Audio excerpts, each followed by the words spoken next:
Good evening and welcome, and I hope you've had a lovely evening as we have. Welcome to Christie's South Kensington.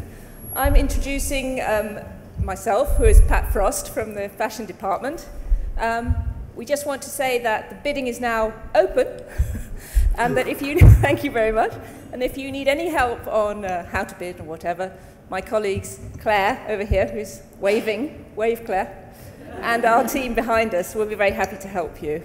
We'd also like to say that Suzy has commissioned a wonderful book of the collection, which is on sale at the front desk and available for you on your way in or out. And it's a lovely, lovely book and a proper sort of memoir of Suzy and her fashion life so far, which is not ended, of course. There we go, it's still going on. So without any further ado, I would like to hand you over to Meredith Etherington-Smith, who is our roving fashion editor, who will introduce you to a panel that needs no introduction, and hope that we'll have a next hour of fascinating talk. Thank you very much.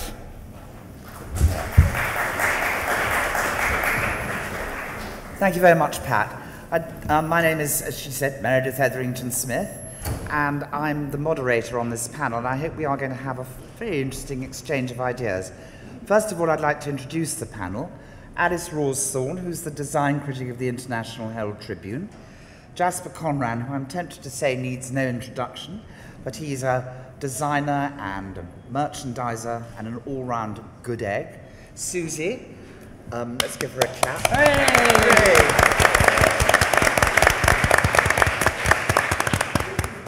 Erdem, who's one of the new generation of starry London fashion designers, and Mary Katranzou, who's the other member of the new generation, indeed won an award in 2002. For the next designer or something? 2002. I hadn't even started my studies. So, welcome all. And the topic this evening we're going to talk about is fashion and memory. And we've chosen this because the introduction that Suzy's very movingly written in her book is about what clothes mean to her and the memories they invoke. So I'm going to ask Suzy to tell us all about it. Hello everybody, my name is Suzy. I think really I want to talk tonight about emotion and memory, because the emotion that you can get from clothes is not so much from the garments themselves, but from the experiences. I would take as an example this necklace that I'm wearing that I bought in Africa, and I actually saw the woman who had made it. And she said to me that she was earning money for the first time in her life. She was probably 45 years old, and that she was going to put this money forward to put her son through school. That to me is a very emotional thing, but it was an emotion I gleaned from what she said to me. Other things, when I look around now, are emotional because of how I lived and what these clothes mean to me. Of course, with so many members of my family here and so many people I've worked with or I've known for many years, they probably remember me in these clothes.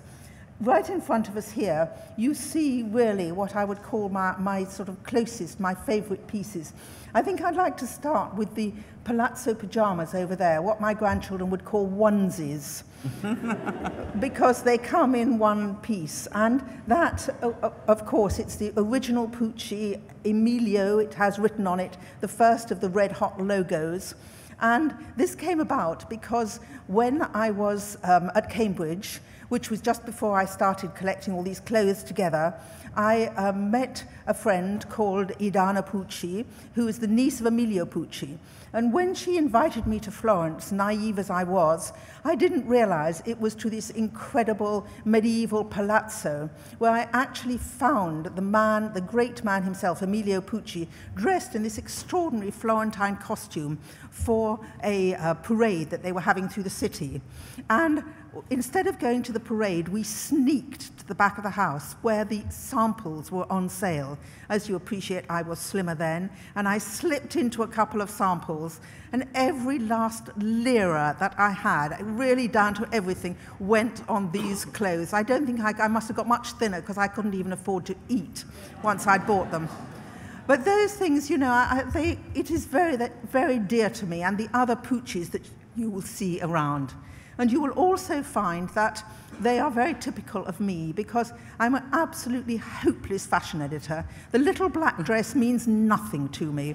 All those years in France working for the Herald Tribune, and I immediately gravitate towards something colourful, printed, wonderful looking. This is why when Merica Transu and Erdem came onto the scene with their new approach to prints, using digital materials, I just fell in love with everything that they do. And I think that is what is interesting as somebody who's selling the clothes, that you realize that call it memory, call it emotion, whatever you call it, I'm always basically buying the same clothes. The Aussie Clark here, wonderful Aussie Clark, and I remember so much when I bought it. We were in Aussie and Celia Birtwell, his wife, who did all the prints. We were in their house in the King's Road, Chelsea, and Aussie was lying on a canapé just watching us all. And it was the sale, because in those days, before eBay and before outlet shops, the designers sold their clothes. So we would all rush there, anyone who was invited, and try and buy them. And I bought that one and the black one that you will see that's particularly beautiful, which is near the front with the orchids on. And the one that I remember most out of all those clothes is the one that got away. Because there was Bianca Jagger looking sensational with her beautiful olive skin and her wonderful figure. And she looked me up and down and said, "I don't think that colour's for you, Suzy," as she picked off a canary yellow dress. I can still see that dress now, and I'm waiting for her sale, and I'm going to buy it back.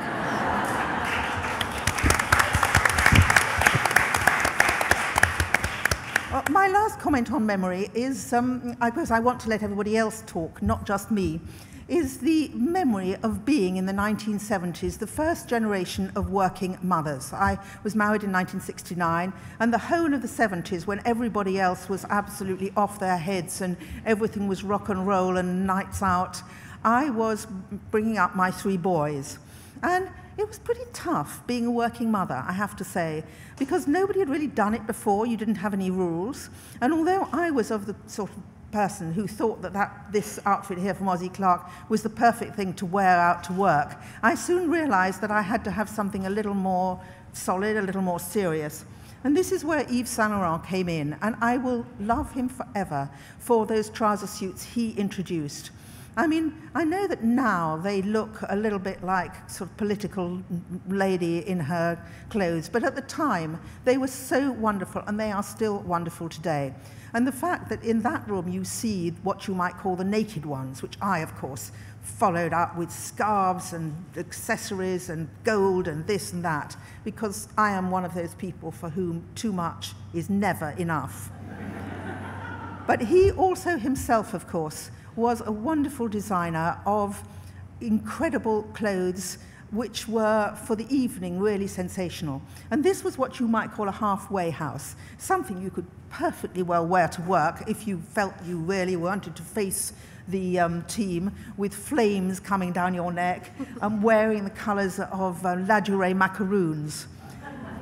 I think that Yves Saint Laurent is the person who really defined my wardrobe, although there were so many other people who I loved and were involved in it. I think that there were many pieces I had from Jasper, some of which I still wear, some of which have disappeared, which also followed a wonderful way of wearing things that was beautifully cut, clothes that you can wear, and then get your emotion from adding to them your own personality. And that is my definition of what it means to have emotion in clothes.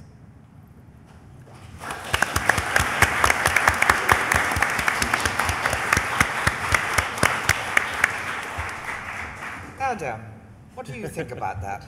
Gosh. Well, I think about a lot of things. I think about, I have to say my first fashion memory, and I was thinking in the taxi what was my first fashion memory, and I remember being in grade 1, and we had an English teacher, and I remember having to sit cross-legged in this class while she would read to us every day. And every day she would read us something new, whether it was history or even the Bible or whatever it was.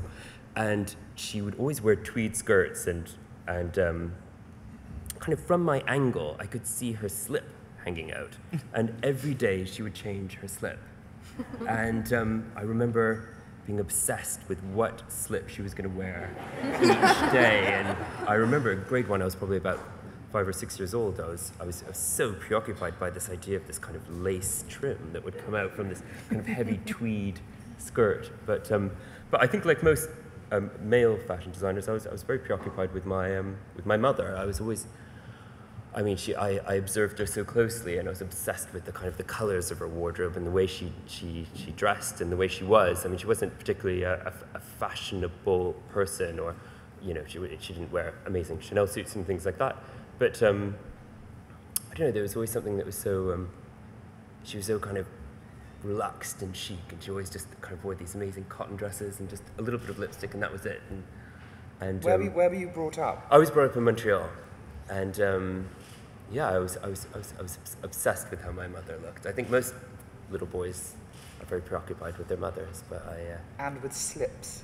and with slips. It sounds yeah. It's it quite sounds- erotic, actually. I know it sounds pervy, but it wasn't. It was all very innocent. So these early kind of memories, do they inform on what you're doing now or not? I wonder if they do. I think it's that juxtaposition of, like, you know, like a slip with the tweed and things like that, like that idea of you know, that underbelly of something. And I think I've always been attracted by the kind of the codes of femininity. I've always been attracted to the feminine. So I think they have very much informed my work. Alice, what do you have to say about the topic? Well, much. And I was speaking earlier, saying, actually talking to Camilla about both having spent far too much money on A clothes and B shoes over the years, but how much pleasure they've given us. I mean, I was a child in the 60s, a teenager in the 70s, a young adult in the 80s, and so on and so on. So I really feel I've had the most fantastic fashion roller coaster. And also, I'm very fashiony. I love changing my wardrobe every season, so I'm God's gift to the fashion industry. And I think it makes you inherently optimistic, because you're always looking forward, imagining what you're going to look like in 6 months' time, and so on. So you really do sort of look forward to the future. But I find one of the sort of analog habits I've still kept is I keep a written diary, and so I have little economist pocket diaries that I keep every year, and if I flick through them, I see the engagements, which are written down very bluntly, but as soon as I imagine what I was wearing to do them, an absolutely accurate memory floods back of what I did, how it went, how I was feeling. So I think clothes are like a sort of bellwether for me, and I think more importantly, they're a bellwether for society, because if we flicked through, if we had a sort of animation of fashion history, we would see also the story of society, how social mores have changed, whether economic times were tough, whether life for women was getting easier. I mean, Suzy spoke beautifully about the impact of the trouser suit for a young working mother in the 70s and 80s and what that meant. I mean, it really said something significant about social change. And I think the wonderful thing about clothes is that they're democratic. And so whether you're poor, rich, or somewhere in the middle, if you have an innate sense of style, clothes the way that you'll declare it. And years ago, there was a Japanese fashion designer in London, Koji Tatsuno, who Suzy will remember very well. And he told me that when he was a schoolboy in Japan, they would wear what always looked to me those rather fabulous Prussian military jackets. And he said that for the rebels like him, they would embroider incredible motifs, even glorious enough for Suzy, inside the lining. So their teachers couldn't see them, but they knew they were there. And I think that's true expression, and it shows just how evocative fashion memories can be. They're terribly long-lasting, aren't they? The memories. The memories. Yes. I mean, I won't go into some of my rather weirder memories, but one I do remember, which is the first Mary Quant I had. I could draw it for you now, the thrill of it all. And I'm going to ask Jasper to talk to us about his memories, because in fact, he's Mary Quant's godson.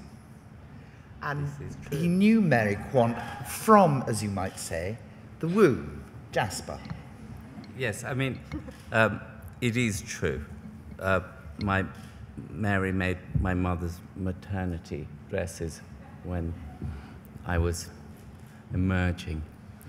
But I think what's more interesting and important for me is one of the things that Suzy was talking about, which is the emergence of a woman as a working mother.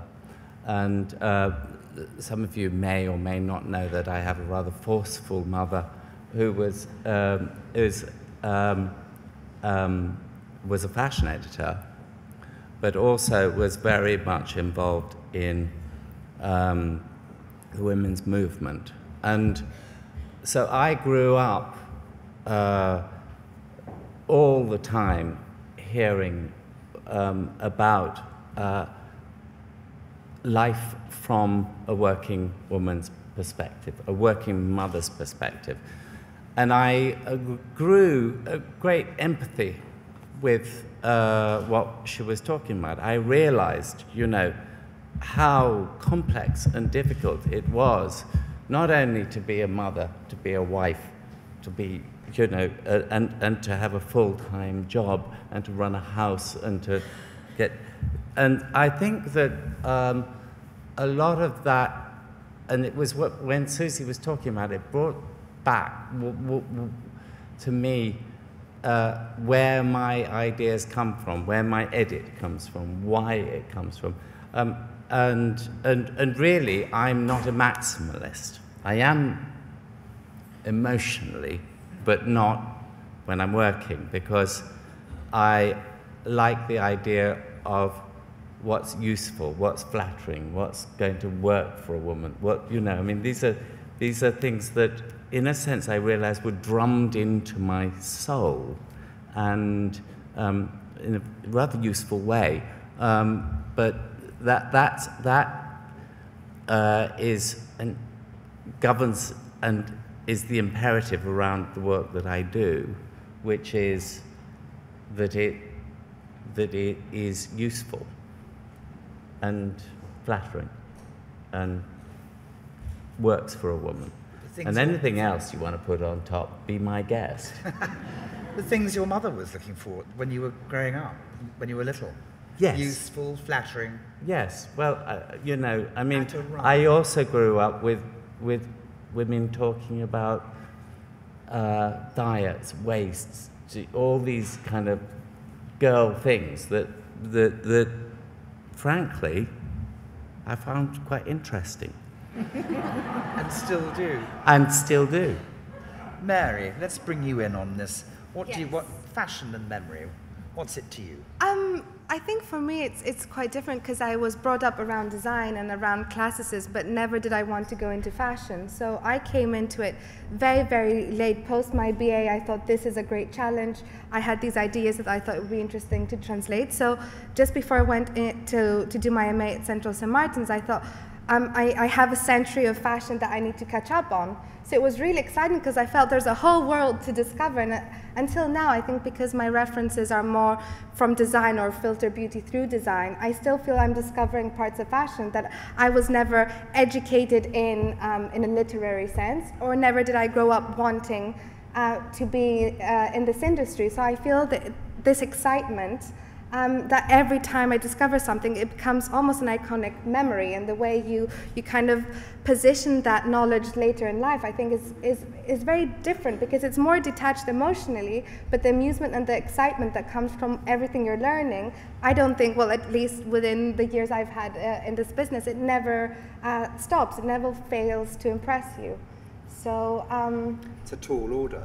Yes, it's absolutely a tall order, and I think it's something, especially going back to print, it's a very transferable discipline. And so I think it allows you to bring in, I initially started studying architecture, so it allows you to bring in many elements and transform it and translate it, or transpose it into a world that you're creating. And I think once you put that language out there in the world, hopefully people will react emotionally, negatively, positively. I don't think it matters. I think there's a discussion around it, and there's an emotional response to that. And I think that's something beautiful that happens in our industry. So, well, that's great.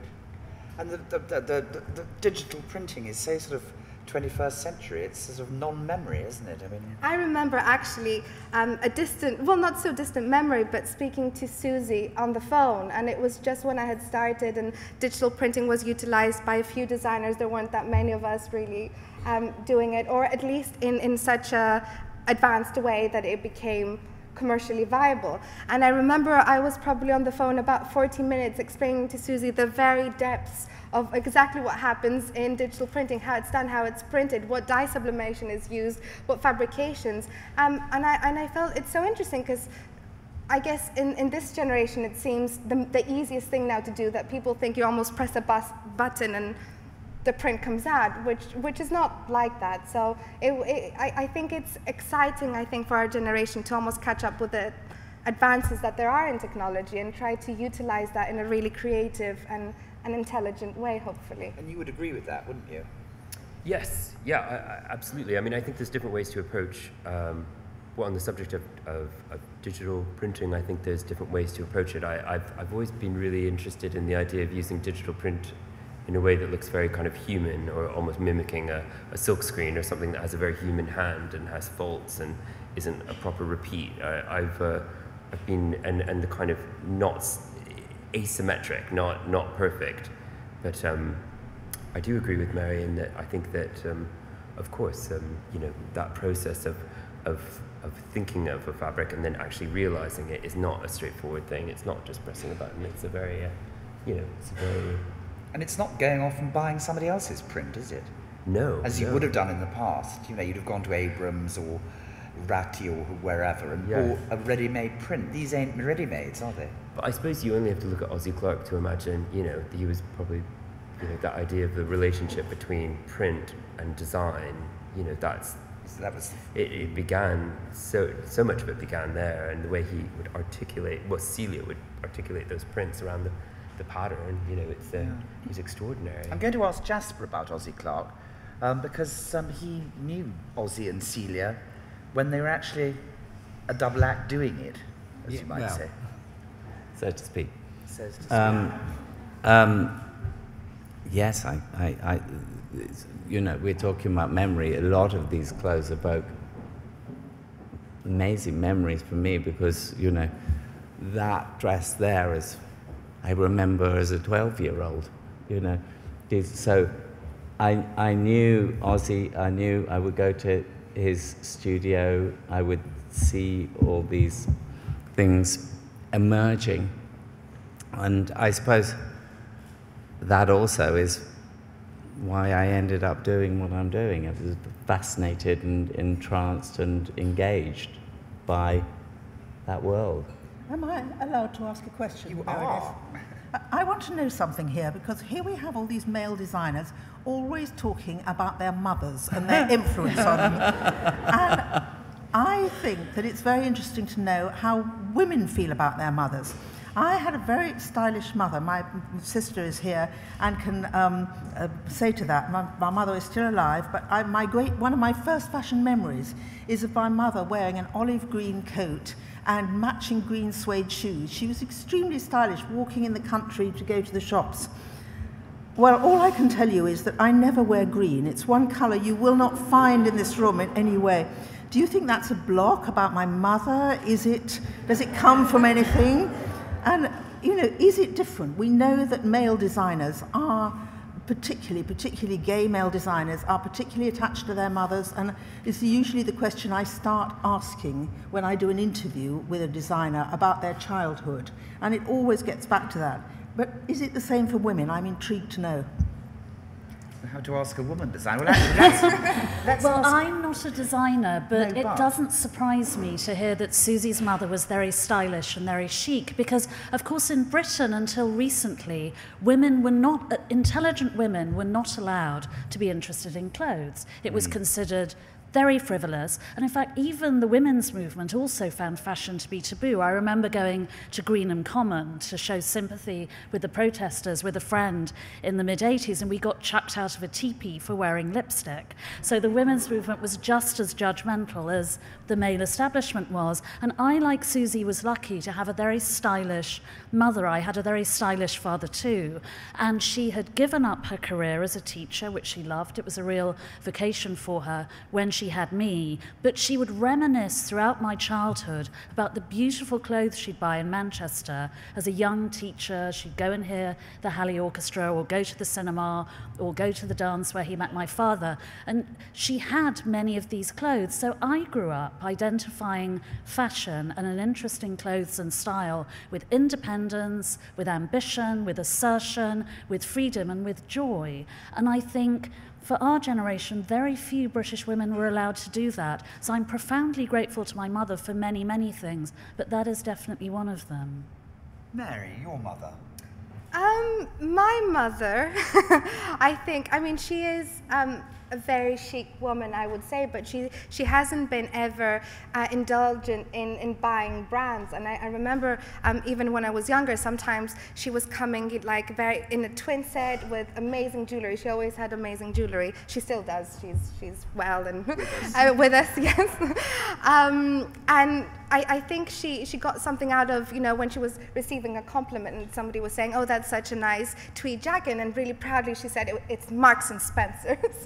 So I think that there is something about that, but she used to dress me in matchy-matchy outfits. So I had my tartan little shoes with a tartan bow, with a tartan pleat, with a little bow and the diamond, and like it was very matchy-matchy, and I guess growing up, you don't realize that until I got to 14, 15, and I rebelled, and since then I've always worn black. So I think it might have something to do with my mom, but she's very, very critical. And I think because she's a designer... Does she wear your clothes? She does, very proudly. She matches them in a very interesting way. She comes to the show sometimes. I'm like, Mom, it's not supposed to be that. And she's like, why, it's lovely. I'm the best dressed in the show. So obviously, I mean, she's proud of her daughter. And she's a designer herself. And she's very, very critical of my work. So I think it's more that how she's influenced me, in that she's a very, very harsh critic of herself as a designer and of my work. So I think you almost feel that you need to reach that level of accomplishment, because she was a hardworking mom and a businesswoman herself. So I think it's definitely inspired me to be quite independent in that way. But I definitely rebelled against tartan and matchy-matchy outfits at some point. Fair enough. Yeah. Now, I think it's time to throw the meeting open and see whether people, other than me asking questions from the floor, please. Hands up. There's somebody over there, straight ahead. Hi, I'm Eva, and I'm slightly cheating because I work here. But thank you for your memories. They're lovely to hear. I am quite young, as you can see.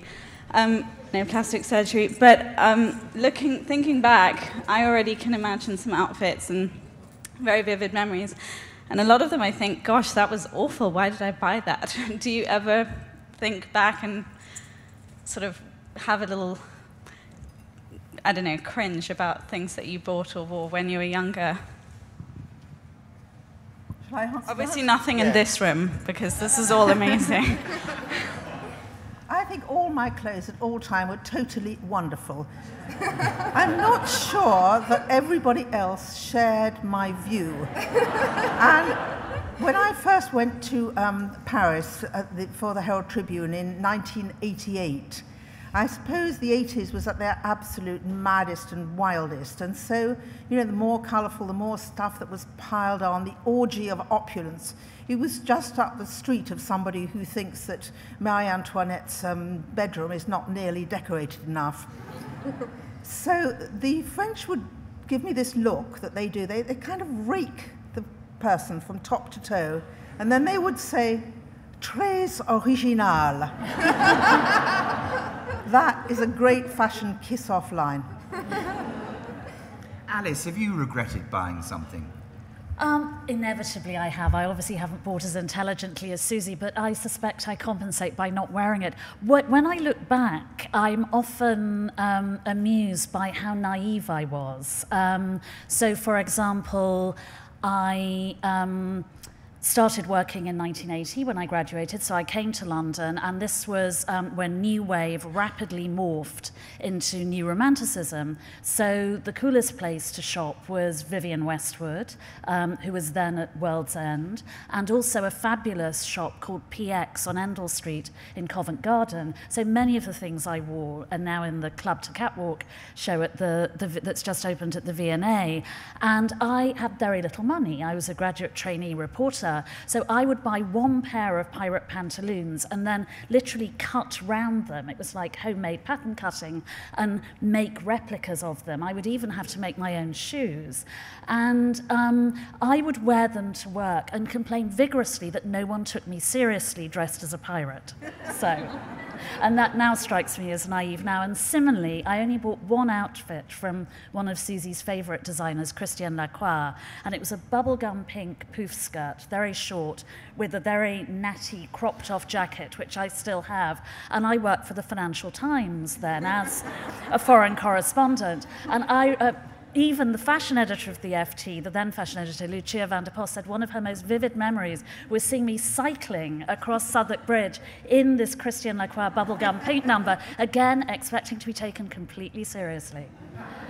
I bet they did. Mary, what about you? We know it's black, but you must regret something. Well, I had all these colourful tartan little twin sets. No, I don't necessarily always wear black. I think for me it's just a uniform, and so I indulge in really special pieces. And I think as a designer, because you collect a lot of vintage pieces that offer you inspiration, and also I think because my work is quite colourful and you work so much with colour, it almost is a detachment from your work, where you almost cleanse your palette. I only go from like studio to work back to studio, so there isn't that much time to think about how can I be really original. It's more in the archive and what you collect, and really special pieces that will inspire you. And I think I have mostly my designer hat on in that way. But I wear my pieces, just not daily. Very glad to hear it. Yes. Another question, please. No? I'd like to trap Hilary Alexander over there. I was just wondering if you ever had, if you ever saw a trend that made you change your mind about something, and you saw something on runway and you would think that was never for me, but the designer convinced you to change your style. That's for you, Suzy. I never really was convinced to go outside my style, but you know, people would look at these clothes and say, how strange that there's so little Chanel, because I was never really a Chanel person. There's no Armani. It doesn't mean that I don't admire these designers. I admired them then in what they produced and what they did, especially Giorgio Armani, because of all the things that we were talking about for women working. But you know, you have to know yourself. And after all, that is the secret of fashion. Somebody who, when you're young, everybody just puts mad things together. And sometimes it's wonderful. I see with my two grandchildren sitting at the front here, they often put things together in such a wonderful and imaginative way. But as you get older, you have to develop a style of your own and not just do things in a wild way. And no, I have not ever had a situation, I've had a rush to the heart of thinking how wonderful something is and dying to buy it, and indeed probably buying it. But not thinking, I am able as a fashion editor to really stand back and to look at Comme des Garçons and think that she is unbelievably brilliant as a designer, but I don't believe that most of the clothes are for me. So in other words, I separate myself from my work. No, you wanted to ask Hilary something. Yes, Hilary, I wanted to say you're the one person I know who's even wilder than me in going and buying wonderful things. I've never seen you look boring in your whole life. What do you feel about it? What do I feel about what? Not looking boring. About what? Fashion? about not looking boring, about Oh my always being God! I colourful. mean, I'm a little bit like Suzy in that if I'm at a show where it is incredibly minimalist, and I'm not going to mention any names, no pack drill, I will actually admire the design ethic, but my heart is telling me the same emotion if I'm watching one of those Kevin MacLeod grand designs where a couple are spending £5 million on glass and industrial steel, and I think, oh shit, I could never live there. So I can also separate myself. I must admit, I am a sort of, I'm so thrilled to see some of Suzy's early pieces because I didn't know Suzy until probably we met in the early 80s, and I didn't realize how fantastically crazy she was, and there's some wonderful things out there. And I know she's got a soft spot for Dries Van Noten. We do, you know, share a love of clothes. But I think, as Suzy has said, the whole thing about fashion, it's so important to let your emotions play a part in what you wear. That's what fashion is all about. It's what designers feel when they're designing, and we as wearers should feel the same thing. It's an emotion, a connection, and that if it makes you happy, wear it. It doesn't matter a damn whether it's in fashion. And also, Suzy, congratulations. Wonderful.